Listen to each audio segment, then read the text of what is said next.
I now recognize a gentleman from Texas, Mr. Gill. Thank you, Chairwoman Green, and I apologize, I'm getting over a cold, so I'm losing my voice here. Ms. Maher, I want to start with you. Just generally, would you say you generally agree or disagree with the following statement? The history of all hitherto existing society is the history of class struggles? I would not say I agree with that, sir. You're not.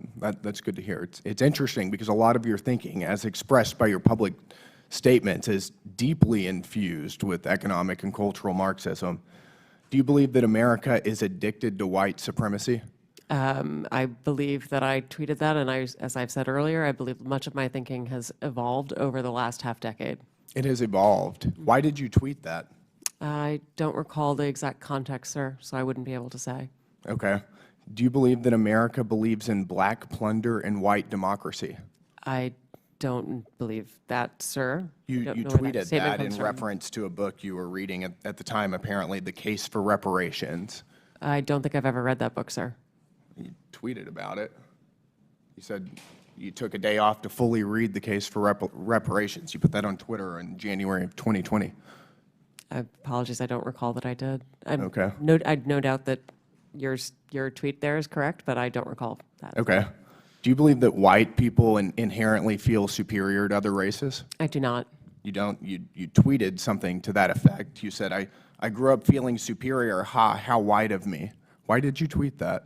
I think I was probably reflecting on what it was to grow up in an environment where I had lots of advantages. It sounds like you're saying that white people feel superior. I don't believe that anybody feels that way, sir. I was just reflecting on my own experiences. Do you think that white people should pay reparations? I've never said that, sir.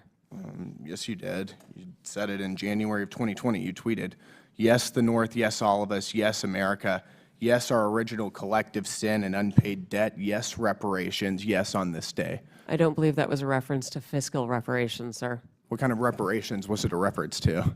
I think it was just a reference to the idea that we all owe much to the people who came before us. That's a bizarre way to frame what you tweeted. Okay, how much reparations have you personally paid? Sir, I don't believe that I've ever paid reparations. Okay, it's just for everybody else. I'm not asking anyone to pay reparations. Seems to be what you're sir. suggesting.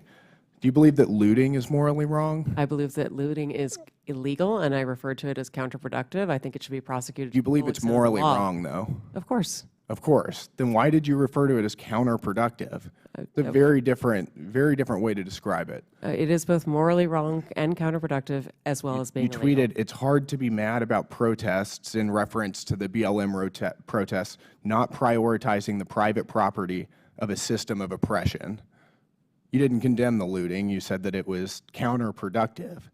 NPR also promoted a book called In Defense of Looting. Do you think that that's an appropriate use of taxpayer dollars? I'm unfamiliar with that book, sir, and I don't believe that was at my time at NPR. You tweeted that you read that book, but I don't believe that I did read that book, sir. Do you think that a few years ago, NPR educated America about, quote, the whole community of genderqueer dinosaur enthusiasts? Do you think that that's an appropriate use of tax dollars? I was not at NPR at the time, sir. That's not the question, though. Do you think that that's an appropriate use of our tax dollars? I think our tax dollars that we use are to be able to provide a wide range of perspectives. I'll take that as a yes. You do believe that that's appropriate. Your health advisor at NPR also stated in an interview that, quote, fear of fatness is more harmful than actual fat.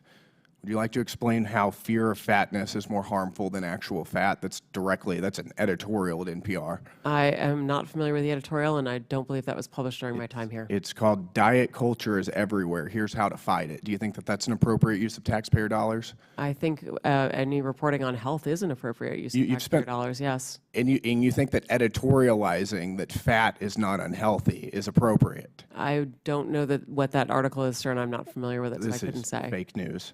Do you think that basic accommodations like doorways or seat belts represent, quote, latent fat phobia? I don't have an opinion. It's also from NPR. Do you think civility is racist? No, sir. No. Your outlet ran an article entitled, quote, when civility is used as a cudgel against people of color. That was on All Things Considered. Would you like to explain?